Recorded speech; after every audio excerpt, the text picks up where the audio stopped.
Hello guys, welcome to our channel money epiphany. उम्मीद करती हूँ कि आप लोग जहां भी अपना ख्याल रख रहे हैं और बढ़िया हैं। आज हम लोग बात करने वाले हैं मैगी के बारे में। मैगी मैगी मैगी, बस 2 मिनट में बनाओ और अपनी भूख मिटाओ। मुझे नहीं लगता कि शायद ही कोई ऐसा इंसान होगा जिसने अपनी जिंदगी में कभी मैगी का नाम ना सुना हो। भाई, आज इंडियन मार्केट में मैगी एक अच्छे स्थान पे है। लेकिन क्या आप 2 मिनट में बनने वाली मैगी के पीछे की कहानी जानते हैं?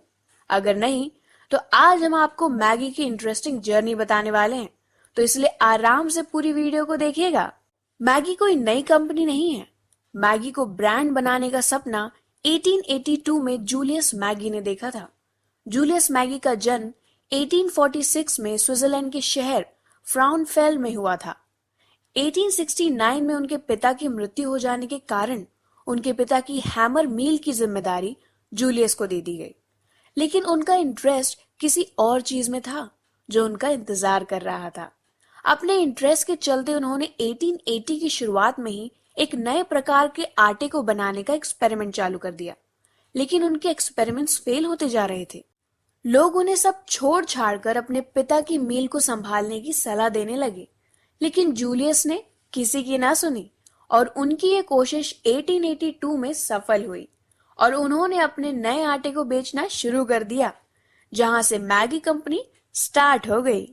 ऐसे बहुत से लोग होते हैं जो अपने बिजनेस से थोड़ा कमाने लगते हैं तो वो इसे एक्सपैंड करने के बारे में नहीं सोचते और जो बिक रहा है बस उसी को बेचते रहते हैं। लेकिन जूलियस मैगी उन लोगों की कैटेगरी में नहीं थे। उन्होंने 1886 में ही पहला इंस्टेंट लेग्यूम सूप का आविष्कार किया। मैगी पहले थे जिन्होंने प्रोटीन रिच सूप मार्केट में लाया, जो कि सबको बहुत पसंद आया। इसके बाद जूलियस मैगी ने मैगी सॉस लॉन्च किया। उनकी लगातार ग्रो करने की सोच के चलते 1888 से जूलियस के प्रोडक्ट्स यूरोप के ज्यादातर देशों में बिकने लगे और फिर ये जर्मनी, फ्रांस और इटली में भी बिकने चालू हो गए। 1897 में जूलियस मैगी ने मैगी जीएमबीएच कंपनी स्टार्ट की। बिजनेस अच्छा चल रहा था कि तभी 1912 में उनकी मृत्यु हो गई और फिर ये कंपनी उनके परिवार ने संभाली।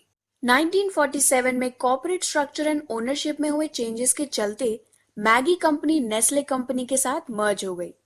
नेस्ले ने मैगी के इंस्टेंट नूडल्स लॉन्च किए, जिसके अच्छे एडवर्टाइजिंग और मार्केटिंग के चलते वो पूरी दुनिया में खूब पसंद किए जाने लगे। फिर नेस्ले ने 1982 में अपने नूडल्स मैगी ब्रांड नाम के साथ इंडिया में लॉन्च किए। लेकिन बाजार में उसी समय दूसरे ब्रांड्स भी मौजूद थे, जिसके कारण मैगी को घाटा हुआ और वो ब्रांड्स की इतनी भीड़ में कहीं खो गई। फिर कंपनी ने Maggi test maker flavouring agent बनाकर मैगी के टेस्ट को बदला और फिर से इंडिया में इसे लॉन्च किया गया। पर फिर भी मार्केट में मैगी की कुछ ज्यादा डिमांड नहीं बढ़ी और ये कंप्लीट फेलियर साबित हुई। और वैसे भी भारतीय लोगों के स्वाद को बदलना बहुत कठिन है। एंड देन 1999 में मैगी ने अपनी सेल्स को बढ़ाने के लिए पुराने फॉर्मूले का यूज करके मैगी बनाई और फास्ट फूड को good to eat punch line का यूज करके मैगी नूडल्स को रीलॉन्च किया। 2001 में मैगी ने 25 साल पूरे होने की खुशी में उन्होंने अपना एक और प्रोडक्ट लॉन्च किया, जिसका नाम रखा गया मैगी पास्ता। नूडल्स को प्रमोट करने के लिए मैगी ब्रांड ने मिस्टर अमिताभ बच्चन को मैगी का ब्रांड एम्बेसडर बना दिया। सब कुछ अब सही चल रहा था। मैगी इंडिया में अपनी पहचान बना चुकी थी और 80 से 90% का मार्केट शेयर एंजॉय कर रही थी कि तब ही 2015 में मैगी के ऊपर एक बहुत बड़ी मुसीबत आई, जब food safety and standard authority of India FSSAI ने इंडिया में मैगी को पूरी तरह से बैन कर दिया, क्योंकि उनके फूड टेस्ट में पाया गया कि मैगी के नूडल्स में लेड और मोनोसोडियम ग्लूटामेट MSG की मात्रा बहुत ज्यादा थी। बैन के बाद मैगी का इंडिया में पूरा मार्केट शेयर 0 हो गया। ये मैगी के लिए शौक की बात थी, इसलिए मैगी ने विदेशी लैब्स में कई टेस्ट करवाए, लेकिन उनके टेस्ट में ऐसा कुछ नहीं पाया गया। तो मैगी ने बॉम्बे हाई कोर्ट में फिर से टेस्ट करने की अपील की। तो उन्होंने पंजाब, हैदराबाद और जयपुर तीनों जगह में अलग अलग टेस्ट करवाए, जिसमें उनकी रिपोर्ट पॉजिटिव आई और हाई कोर्ट ने मैगी को भारत में व्यापार करने की अनुमति दे दी। लेकिन इसके बावजूद भी मैगी ने 350 करोड़ रुपए का स्टॉक वापस बुलवा के जलवा दिया। फिर मैगी पूरी तैयारी के साथ भारत में फिर से लॉन्च हुई और मैगी के दीवानों के दिल में दोबारा अपनी जगह बना ली। जिसके बाद उन्होंने एडवर्टाइजमेंट और कैंपेनिंग चलाई, जिसमें उन्होंने अपने ट्रस्टवर्दी फैक्ट्स को जनता के साथ शेयर किया, जिससे मैगी ने भारत की जनता का भरोसा जीत लिया।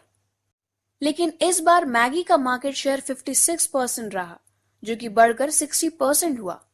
माना कि मैगी का मार्केट शेयर इन सब विवादों के कारण बहुत कम हुआ, लेकिन फिर भी मैगी की दीवानगी लोगों में अब भी कायम है। आखिर कई बार फेल होने के बाद भी मैगी ने हार नहीं मानी और इसका नतीजा ये हुआ कि आज मैगी उस मुकाम पे है जिस पे कई लोग और कई बिजनेस पहुंचने का सपना देखते हैं। इसीलिए कहा गया है, जज्बा, भरोसा, लगन और जुनून जिसमें होता है वही इतिहास रचता है और दूसरों के लिए मोटिवेशन बन जाता है। तो डिसाइड आपको करना है कि आप खुद का एक नया मुकाम बनाना चाहते हैं या 9 to 5 जॉब करना चाहते हैं। फैसला जो भी हो, हमें कमेंट करके बताएं और कमेंट में जो भी आप सच में करना चाहते हैं वो बताएं। तो आज का वीडियो यहीं खत्म करते हैं दोस्तों, पर जल्दी ही मिलेंगे एक नई स्टोरी, एक नई मोटिवेशनल वीडियो के साथ। और तब तक के लिए आपको मेरा एक छोटा सा काम करना पड़ेगा। इस वीडियो को लाइक कर दीजिए, शेयर कर दीजिए और कमेंट करके जरूर बताएं कि कैसी लगी आज की ये मोटिवेशनल स्टोरी आप सभी को। जल्दी ही मिलेंगे आपको एक नई स्टोरी के साथ, तब तक के लिए बाय बाय।